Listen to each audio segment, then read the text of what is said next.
Um canhão alemão, classificado como secreto, forjou seu próprio mito de terror, o Flak 88, uma arma que os tanquistas aliados aprenderam a temer com um pavor gélido, pois não havia blindagem capaz de resistir à sua fúria. Em 21 de maio de 1940, os tanquistas britânicos receberam uma ordem que prometia reverter o curso da guerra. 86 tanques, divididos em duas colunas, avançavam a uma distância de 5 quilômetros uma da outra. 60 veículos franceses flanqueavam o ataque, uma força esmagadora. O objetivo era simples: golpear o ponto vulnerável da ofensiva alemã, sufocando a Blitzkrieg de uma vez por todas. Os comandantes aliados esfregavam as mãos, confiantes. A inteligência reportava que os canhões antitanque alemães, de 37 mm, seriam incapazes de perfurar a blindagem dos robustos Matilda britânicos. No início, a previsão parecia exata. Uma avalanche de aço aliada desabou sobre as posições da 7ª Divisão Panzer da Wehrmacht, sob o comando do general Erwin Rommel. Os artilheiros alemães abriram fogo com suas armas antitanque, mas os projéteis ricocheteavam na blindagem britânica como grãos de ervilha numa parede. A infantaria da Wehrmacht observava, horrorizada, sua principal arma antitanque revelar-se completamente inútil. O pânico varreu as posições alemãs. Soldados abandonavam as armas, recuando. Dezenas rendiam-se, enquanto os tanques britânicos esmagavam metodicamente as trincheiras e os postos de artilharia. No quartel-general de Rommel, a confusão era palpável. Oficiais procuravam febrilmente por uma solução, mas a compreensão era unânime. Nada poderia deter aquela armada blindada. Então, Rommel tomou uma decisão que entraria para a história.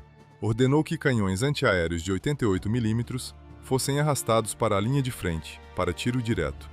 As guarnições dos canhões estavam perplexas. Foram treinados para abater aviões, não para destruir tanques. Mas uma ordem é uma ordem. Os longos canos baixaram-se até o horizonte. Os atiradores alinharam a mira nas silhuetas imponentes dos tanques britânicos. Os primeiros disparos ressoaram. O efeito superou todas as expectativas. Projéteis pesando quase 10 kg, acelerados a 900 metros por segundo, perfuravam a blindagem britânica de ponta a ponta. Os tanques incendiaram-se um após o outro. As tripulações mal tiveram tempo de compreender o que acontecia. Aqueles que sobreviveram viraram os veículos, fugindo em retirada. O ataque aliado desmoronou. Os artilheiros antiaéreos alemães permaneceram entre os destroços fumegantes da blindagem britânica, incrédulos com o que acabara de acontecer. O mais surpreendente, contudo, é que esta arma mortífera não fora, em sua concepção original, destinada a aniquilar tanques. A história do Flak 88 começou muito antes da Segunda Guerra Mundial, nos céus sobre as trincheiras da Primeira Grande Guerra. Já naquela época, os militares de todas as nações percebiam a aviação como uma ameaça crescente. Aeroplanos rondavam as posições, lançando bombas e corrigindo o fogo de artilharia. Inicialmente, os pilotos simplesmente atiravam pequenas bombas com as mãos, mas rapidamente surgiram bombardeiros especializados capazes de transportar cargas consideráveis. Os exércitos necessitavam urgentemente de meios para combater a ameaça aérea. Mas o que realmente espreita nas sombras da engenharia militar quando a desesperança dita as regras? Primitivas. Essa é a palavra que descreve as defesas antiaéreas iniciais. Canhões de irrigação, adaptados de forma rudimentar, apontados para o céu em suportes improvisados. Uma farsa. A eficácia? Nula. A probabilidade de atingir um aeroplano em movimento rápido tendia a zero. Mas a Alemanha, já atolada numa guerra em duas frentes, sufocava sob a ameaça aérea. Precisava de uma resposta. Desesperadamente. Em 1916, a solução começou a tomar forma. Os primeiros caminhões equipados com artilharia antiaérea calibre de 88 mm. Uma promessa. Krupp e Ehrhardt, nomes que ressoariam na história militar, desenvolveram as suas próprias versões. Estes protótipos mostraram resultados promissores nos últimos anos do conflito. A derrota na Grande Guerra, contudo, desmantelou essa promessa. O Tratado de Versalhes impôs um garrote de ferro sobre a nação vencida. Proibido. Tanques, aviação de combate, sistemas de artilharia modernos. Os engenheiros e generais alemães rangiam os dentes, em impotência. Mas formalmente, acataram. Formalmente, apenas. Krupp, o gigante da indústria bélica, orquestrou uma saída tão elegante quanto sinistra. Nos anos 20, estabeleceu uma colaboração estreita com a empresa sueca Bofors, adquirindo 1/3 das suas ações. Formalmente, todo o desenvolvimento ocorria em território neutro. Nada a denunciar, nenhuma suspeita. Mas no final da década de 20, o comando do exército alemão abordou Krupp, em segredo, com uma exigência peculiar. Queria uma nova peça de artilharia unificada, mas com uma condição vital. Deveria parecer uma construção obsoleta, para não despertar a atenção dos franceses e britânicos. No papel, inofensiva. Na realidade, a arma mais avançada do seu tempo. Uma farsa calculada para enganar o mundo. As exigências eram ambiciosas, beirando o irreal para a época. Um projétil de 10 quilos deveria ser ejetado do cano a 900 metros por segundo. O reparo precisava garantir um giro de 360 graus, com elevação de -3 a mais 85 graus. Uma versatilidade sem precedentes. Toda a estrutura assentar-se-ia numa base cruciforme, com 4 apoios rebatíveis para estabilidade inabalável durante o disparo. Uma cadência de tiro de 15 a 20 disparos por minuto era imperativa, com projéteis equipados com espoletas de tempo de 30 segundos para alvos aéreos. 75 mm foram considerados insuficientes para uma artilharia antiaérea pesada. A escolha recaiu, previsivelmente, sobre os 88 mm, calibre já testado e aprovado nos anos da Primeira Guerra Mundial, uma memória inconveniente ressuscitada. Permitia-se um aumento de calibre, mas a massa total do sistema não poderia exceder 9 toneladas, um desafio de engenharia brutal. A mobilidade, uma exigência separada, mas fundamental. O reboque de transporte, com a arma acoplada, deveria suportar velocidade de até 40 km por hora, puxado por um trator semi-lagarta ou um caminhão pesado. Uma flexibilidade operacional que mudaria o jogo. Os engenheiros da Krupp compreendiam a magnitude da tarefa. Eles não estavam apenas a construir uma arma. Estavam a forjar o futuro de uma guerra que ainda não tinha nome. Estavam a desenhar a fundação de um poder que, em breve, abalaria o mundo. Mas a questão permanece. Quantas outras armas obsoletas foram secretamente concebidas sob o manto da paz, aguardando o momento certo para reemergir e redefinir o campo de batalha? A criação de um armamento desta magnitude exigiria anos de dedicação. Mas o comando do exército, impaciente, não admitia atrasos. Em 1931, sob um véu de absoluto sigilo, o projeto foi lançado. A urgência era palpável, a pressão esmagadora. As plantas, codificadas, repousavam em cofres de segurança máxima. Apenas um círculo restrito de especialistas tinha acesso ao seu núcleo, homens cujos nomes jamais seriam publicamente associados àquela empreitada. Cada teste, cada disparo, ocorria longe de quaisquer olhares indiscretos, em campos isolados, onde o som da detonação era a única testemunha. Já no outono de 1932, em um ritmo que desafiava a lógica da engenharia, os engenheiros apresentaram aos militares 2 protótipos prontos e 10 reboques de transporte. Os testes superaram todas as expectativas. O canhão atingia alvos com precisão cirúrgica, recarregava-se com velocidade impressionante e sua potência deixava boquiabertos até mesmo os artilheiros mais experientes, veteranos de inúmeros conflitos. A arma foi imediatamente adotada para serviço, sob a designação de 88 mm Flak 18, o que significava canhão antiaéreo modelo de 18. A astúcia residia na própria designação. O índice 18 remetia a um ano de desenvolvimento da Primeira Guerra Mundial, uma cortina de fumaça deliberada. Na realidade, esta era uma arma ultramoderna, um salto tecnológico que reescreveria as regras da guerra. Observadores franceses e britânicos, se tivessem conhecimento de sua verdadeira natureza, assumiriam uma mera atualização de um projeto obsoleto, subestimando perigosamente sua capacidade destrutiva. Quando Adolf Hitler ascendeu ao poder em janeiro de 1933, a nova arma antiaérea estava totalmente pronta. Pronta para a produção em série. Um instrumento afiado, à espera de sua orquestra de guerra. Um prelúdio para o terror que viria.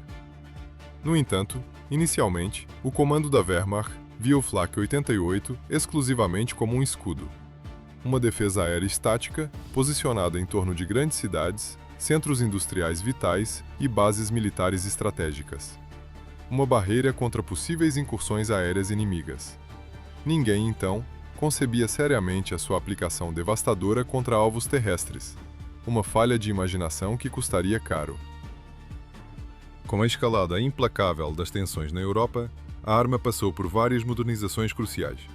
Engenheiros aprimoraram a plataforma e a base, buscando maior estabilidade em cada disparo, fundamental para a precisão em combate, mesmo sob fogo intenso. O cano tornou-se modular, segmentado em seções, uma solução engenhosa e pragmática que permitia substituir rapidamente as partes desgastadas sem a necessidade de trocar toda a peça. A alta cadência de tiro, afinal, consumia as raias internas com voracidade brutal, um testemunho de sua eficácia. Além disso, a guarnição recebeu um escudo blindado, uma proteção vital contra estilhaços e balas inimigas, aumentando a sobrevivência dos operadores. A versão modernizada, designada Flak 36, entrou em serviço apenas alguns meses antes do início da Segunda Guerra Mundial. Pouco depois, surgiu a modificação Flak 37, equipada com miras aprimoradas e dispositivos de controle de tiro ainda mais sofisticados, refinando sua letalidade e precisão a níveis sem precedentes. Mas o comando da Luftwaffe, sob cuja alçada a artilharia antiaérea operava, não estava satisfeito. A sede por poder era insaciável, uma fome que a guerra alimentava. Exigiam mais potência, mais alcance. Em resposta a essas exigências incessantes, o consórcio Rheinmetall concebeu um projeto radicalmente novo. Uma construção com um cano significativamente alongado e uma carga explosiva reforçada. O projétil desta nova arma acelerava a 1000 metros por segundo. A eficácia do tiro atingia 11.300 metros. O alcance máximo era de 14.700 metros. O general da artilharia antiaérea, Otto Wilhelm von Hens, ao avaliar o novo Flak 41, declarou que suas características eram quase inigualáveis. Uma máquina de guerra que redefiniria o campo de batalha, um prenúncio sombrio do que estava por vir. Mas a que custo? Que outras verdades foram enterradas sob o clamor dessas máquinas de guerra, esperando para serem desenterradas, revelando a verdadeira face do poder e da destruição? O canhão Flak 88, uma maravilha da engenharia alemã, foi concebido para dominar os céus, uma barreira impenetrável contra qualquer ameaça aérea.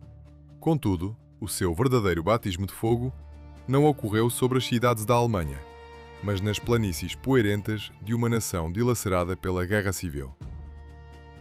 No verão de 1936, a Espanha explodiu. Uma rebelião militar, liderada por Francisco Franco, ergueu-se contra o governo republicano.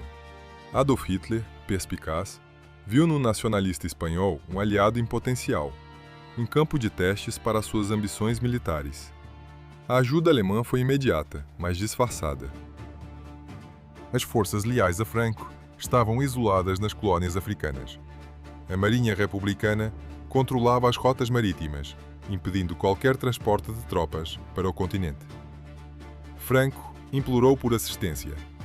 Hitler não hesitou. Naquele mesmo verão, 6 caças Heinkel 51 e 20 aviões de transporte Junker 52 chegaram secretamente à Espanha. Formaram o núcleo da Legião Condor, uma força de voluntários alemães. Mas a Alemanha enviou mais do que aviões. Unidades terrestres, incluindo uma divisão antiaérea, designada F-88, desembarcaram. Esta divisão possuía 2 baterias pesadas e 2 leves, armadas com os novíssimos canhões Flak 88. estavam lá para repelir ataques aéreos republicanos completamente alheias ao destino que aguardava as suas armas. A 11 de maio de 1937, perto da antiga Toledo, um evento mudaria para sempre a doutrina da artilharia antiaérea. As tropas republicanas lançaram um ataque ousado contra as posições nacionalistas, utilizando 2 tanques T-26 de fabrico soviético. Estas máquinas, fornecidas pela União Soviética, eram o pilar da resistência republicana contra os rebeldes de Franco. Os artilheiros alemães da Legião Condor estavam na linha da frente. Quando as silhuetas blindadas surgiram no horizonte, não tinham à mão qualquer arma antitanque convencional. O comandante da bateria tomou uma decisão que, na altura, parecia ordenou que os canhões antiaéreos Flak 88 fossem virados e abrissem fogo direto contra os tanques. As equipas baixaram os longos canos, habituados a apontar para o céu, e os apontadores fixaram os seus alvos terrestres incomuns. Os disparos ecoaram. O resultado: todos os presentes. Os poderosos projéteis, concebidos para rasgar a fuselagem de aviões, dilaceraram literalmente os tanques soviéticos. A blindagem, pensada para resistir a armas de infantaria e pequenos canhões antitanque, revelou-se impotente contra a força brutal dos projéteis antiaéreos. Ambos os T-26 foram aniquilados em poucos minutos. Os artilheiros alemães, imóveis, nos seus próprios olhos. Aquele combate entrou para a história como a primeira utilização documentada de um canhão antiaéreo de calibre 88 mm contra veículos blindados inimigos. Após este incidente, o comando da Legião Condor reavaliou a sua doutrina. Os canhões Flak 88 passaram a ser cada vez mais empregados no apoio terrestre, redefinindo seu propósito no campo de batalha. Uma arma nascida para defender os céus descobria uma vocação ainda mais letal na terra. Aquela revelação em Espanha não seria esquecida. Que outras verdades brutais, que outras adaptações desesperadas, moldariam a face verdadeiro poder na mais inesperada e devastadora das aplicações. E a que custo humano se aprendem estas lições de destruição? A arma antiaérea, concebida para os céus, encontrou seu propósito mais brutal na terra. Foi na Guerra Civil Espanhola que o canhão Flak 88 revelou a sua verdadeira natureza. Oficiais alemães, observadores frios e calculistas, testemunharam seu poder devastador em operações terrestres, transformando-o num instrumento de aniquilação. Eles varreram posições republicanas fortificadas, desmantelaram baterias de artilharia e pulverizaram colunas de veículos em marcha, deixando um rastro de destruição e um legado de terror. Ao fim do conflito espanhol, a Wehrmacht havia acumulado uma experiência de combate inestimável. Os relatórios eram inequívocos, brutais na sua clareza. O Flak 88 era excepcionalmente eficaz contra alvos terrestres. A sua colossal potência e alcance letal tornavam-no uma ameaça mortal para qualquer veículo blindado, um predador inesperado no campo de batalha. Um dos mais fervorosos defensores desta doutrina, a utilização de canhões antiaéreos em papel antitanque, foi o general Ludwig Kritter von Eimonsberger, uma figura influente que impulsionou a ideia nos mais altos círculos militares do Reich. A primeira oportunidade teórica para a aplicação em combate do Flak 88 no seio da Wehrmacht surgiu com a ocupação da região dos Sudetas, na Checoslováquia, no outono de 1938. Baterias antiaéreas foram destacadas com as tropas de assalto, prontas para desferir fogo contra qualquer adversário. Uma tensão palpável pairava no ar. No entanto, a operação desenrolou-se pacificamente. O exército checoslovaco não ofereceu resistência. As armas permaneceram em silêncio. Uma ameaça latente que não precisou ser concretizada, mas cujo potencial destrutivo já era conhecido. A verdadeira prova de fogo aguardava. A 1º de setembro de 1939, a Alemanha invadiu a Polónia, dando início à Segunda Guerra Mundial. A Força Aérea Polaca foi aniquilada nos primeiros dias e as forças blindadas polacas eram praticamente inexistentes, incapazes de conter o avanço implacável. O Flak 88, ironicamente, quase não precisou ser empregado, nem contra alvos aéreos, nem contra alvos terrestres. A Blitzkrieg era tão avassaladora que a sua potência esmagadora tornou-o, naquele momento, redundante. Naquele ponto, a Wehrmacht possuía aproximadamente 3.000 canhões da modificação Flak 18. A lição da Guerra Espanhola não foi esquecida. Adolf Hitler, pessoalmente, ordenou a adaptação desses canhões antiaéreos para o fogo direto contra alvos terrestres. Engenheiros, sob pressão, instalaram miras de tiro direto no Flak 18, elevando drasticamente a precisão contra tanques e fortificações. A arma, agora, era um caçador de blindados.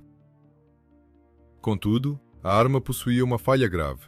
A sua montagem maciça e a plataforma em forma de cruz tornavam-na excessivamente imóvel no campo de batalha.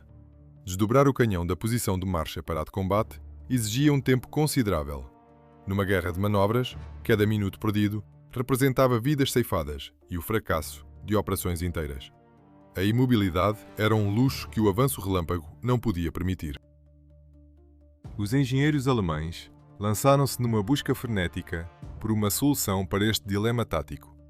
Duas variantes foram desenvolvidas para aumentar a mobilidade. A primeira envolvia a montagem do canhão no chassi de um semi-lagarta blindado.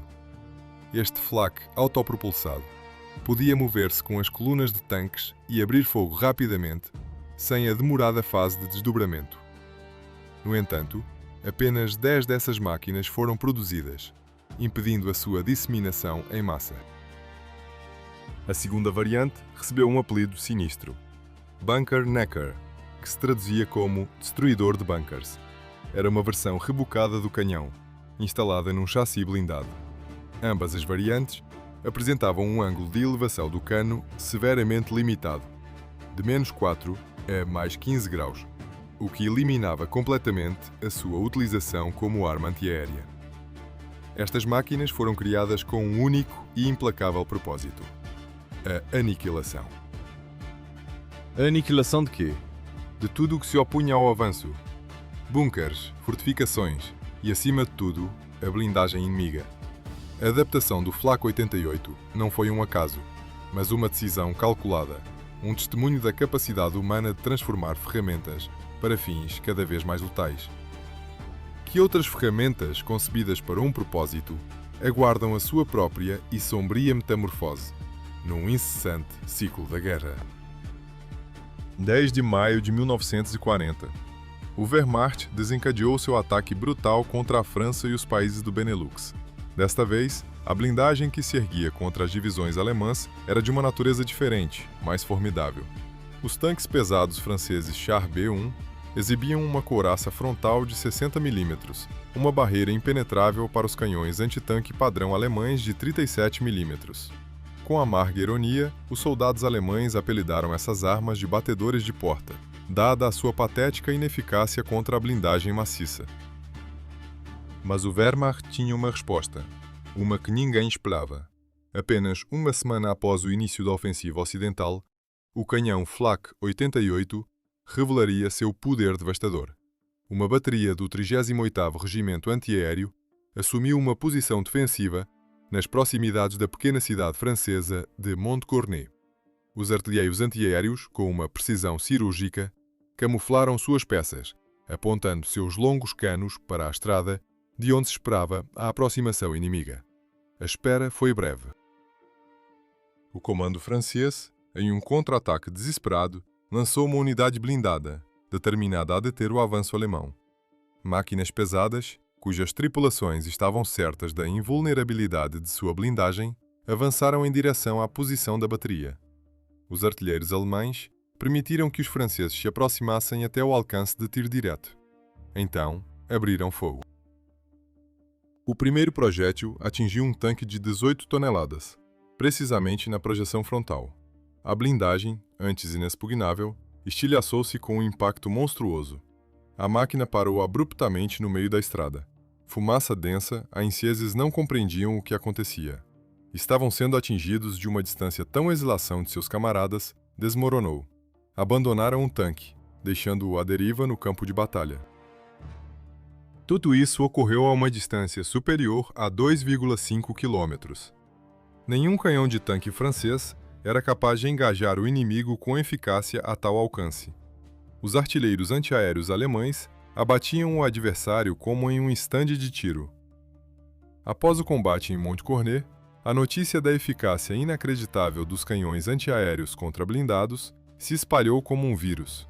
Comandantes de divisões blindadas e de infantaria exigiam cada vez mais baterias de Flak 88 para reforçar suas defesas antitanque. A campanha francesa culminou em uma vitória triunfal para a Alemanha. O canhão antiaéreo conquistou a reputação de um temível caçador de tanques. Contudo, sua verdadeira lenda o aguardava em um palco completamente diferente. A milhares de quilômetros dos Campos Verdes da França, nas areias escaldantes do norte da África. Inicialmente, o comando alemão não demonstrou interesse pelo continente africano. A guerra na Europa consumia todos os recursos do Reich. Os distantes desertos pareciam um teatro de operações secundário.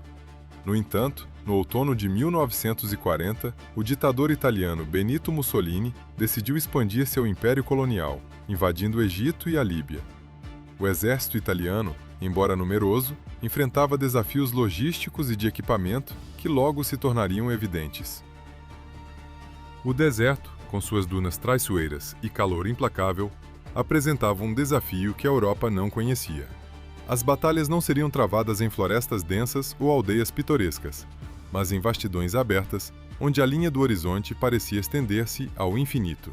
Ali, a visibilidade era máxima, e a necessidade de armas de longo alcance e precisão cirúrgica se tornaria uma questão de sobrevivência.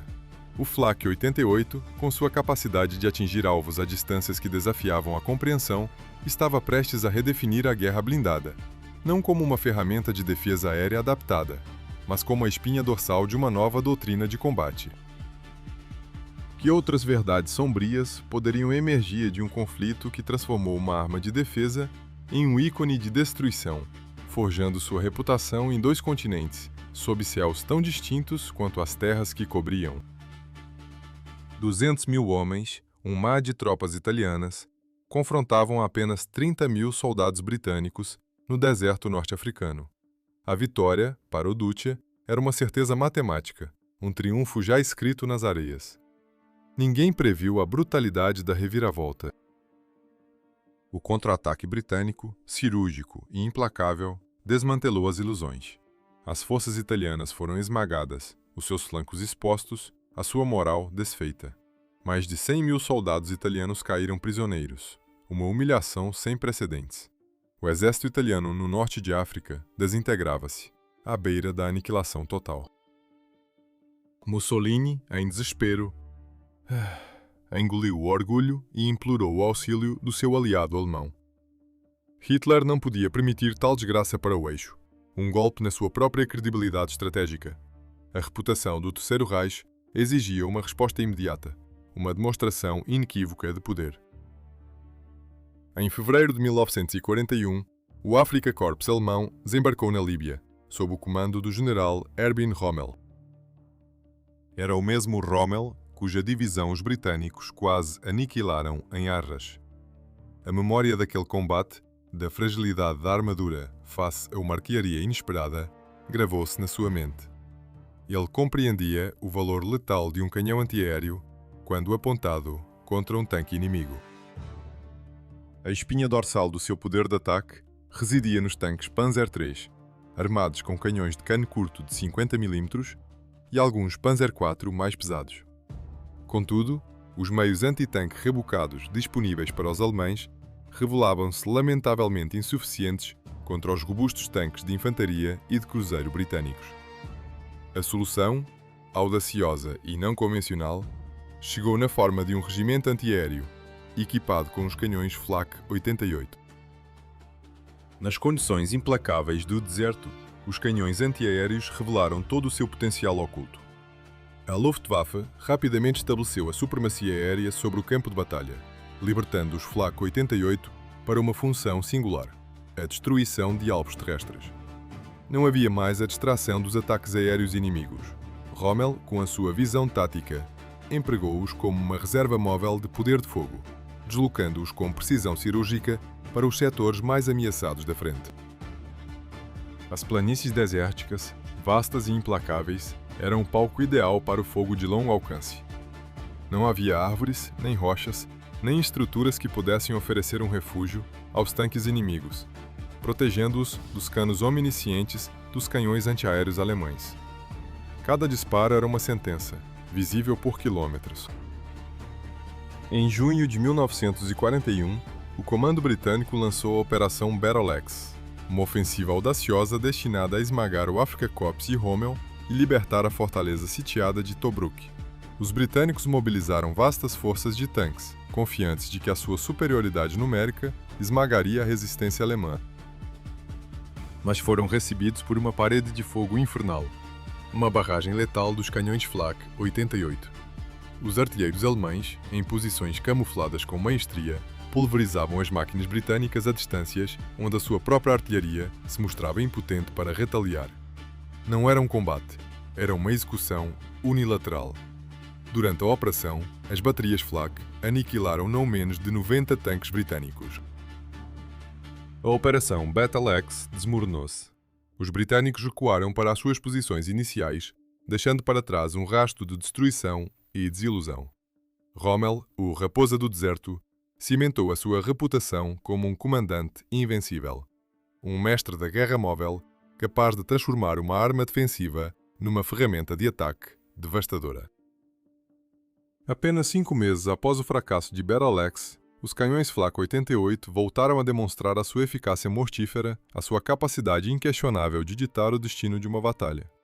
O comando britânico, numa nova e desesperada tentativa de reverter a situação no norte de África, lançou seus tanques de cruzeiro Mark IV no combate. Estas máquinas eram consideradas o orgulho das forças blindadas reais. Os seus tripulantes haviam passado por um treino rigoroso e os seus comandantes acreditavam fervorosamente no sucesso da ofensiva.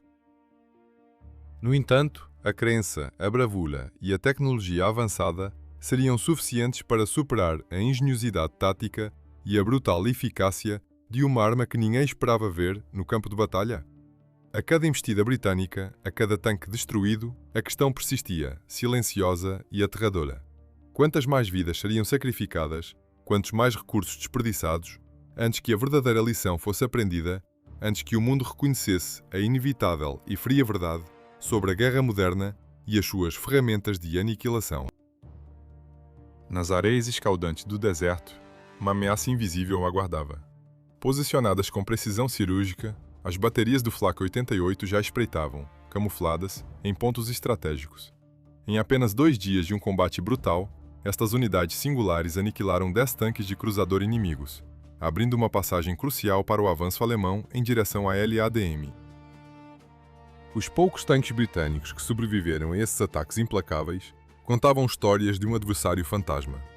Relatavam projéteis que atingiam suas máquinas com uma precisão devastadora, disparados de distâncias tão vastas que sequer permitiam uma tentativa de retaliação.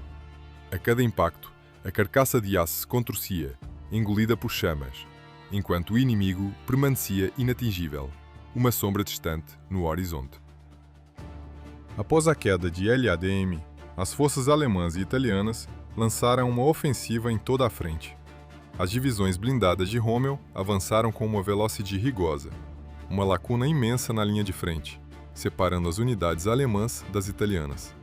A infantaria italiana, motorizada de forma menor, essa brecha gritava por atenção, um convite aberto para as reservas britânicas desferirem um golpe mortal na retaguarda.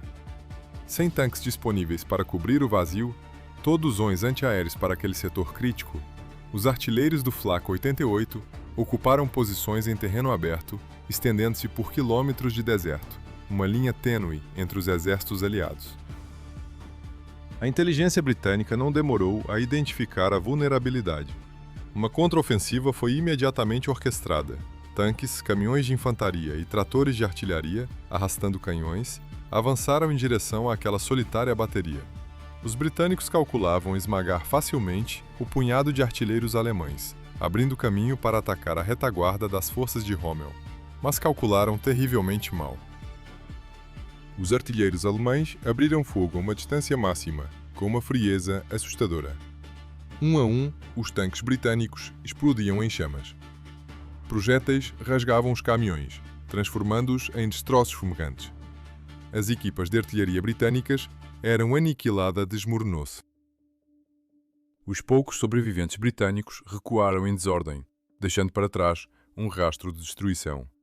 5 tanques aniquilados, 20 caminhões carbonizados e várias baterias de artilharia destruídas. As perdas alemãs, em um mês inteiro de combate naquele setor, somaram apenas 2 mortos e 2 feridos. 4 canhões antiaéreos haviam defendido uma posição que uma companhia de infantaria. A lenda do Flak 88 espalhou-se por todas as frentes da Segunda Guerra Mundial. Tanquistas britânicos sussurravam histórias sobre os terríveis canhões que atingiam sem falha a quilómetros de distância. A própria designação Flak 88, como os alemães a chamavam, tornou-se sinónimo de morte para as tripulações dos veículos de combate inimigos. Comandantes aliados quebravam a cabeça em busca de táticas para neutralizar essa arma, mas nenhuma solução universal foi encontrada. O único método confiável para combater as posições do Flak 88 parecia ser a aviação. No entanto, os canhões alemães também eram mestres na defesa contra ataques aéreos. Afinal, era para isso que haviam sido criados. A indústria alemã intensificava a produção desta arma ao longo de toda a guerra, um testemunho da sua eficácia brutal. Mas a que custo? Que tipo de guerra se molda quando uma arma antiaérea se torna o terror das linhas de frente, redefinindo as táticas e a própria natureza do combate terrestre? O que mais se escondia por trás da eficiência mecânica, além da simples vitória? Nas fábricas da Krupp e da Rheinmetall, operavam em turnos incessantes, forjando o terror para o Wehrmacht e a Luftwaffe. Novas armas antiaéreas saíam das linhas de montagem, alimentando uma máquina de guerra insaciável. Até o fim da Segunda Guerra Mundial, assombrosas 19.650 unidades do Flak 88, em todas as suas modificações, haviam sido produzidas. Estas peças de artilharia defendiam os céus sobre as cidades alemãs, protegiam complexos industriais vitais dos ataques aéreos aliados, cobriam as divisões blindadas na frente oriental e caçavam navios nas águas costeiras. Contudo, o Flak 88 gravou seu nome na história, antes de tudo, como um implacável destruidor de tanques, uma arma que espalhou o pavor entre as forças blindadas aliadas. Das areias escaldantes da África às florestas densas da Normandia. Um canhão antiaéreo, concebido para abater aviões, tornou-se, para surpresa de seus próprios criadores, um dos mais eficientes meios antitanque daquela era. Os engenheiros da Krupp, que esboçaram os primeiros desenhos no início dos anos 30, jamais poderiam ter imaginado a infame glória que sua criação alcançaria.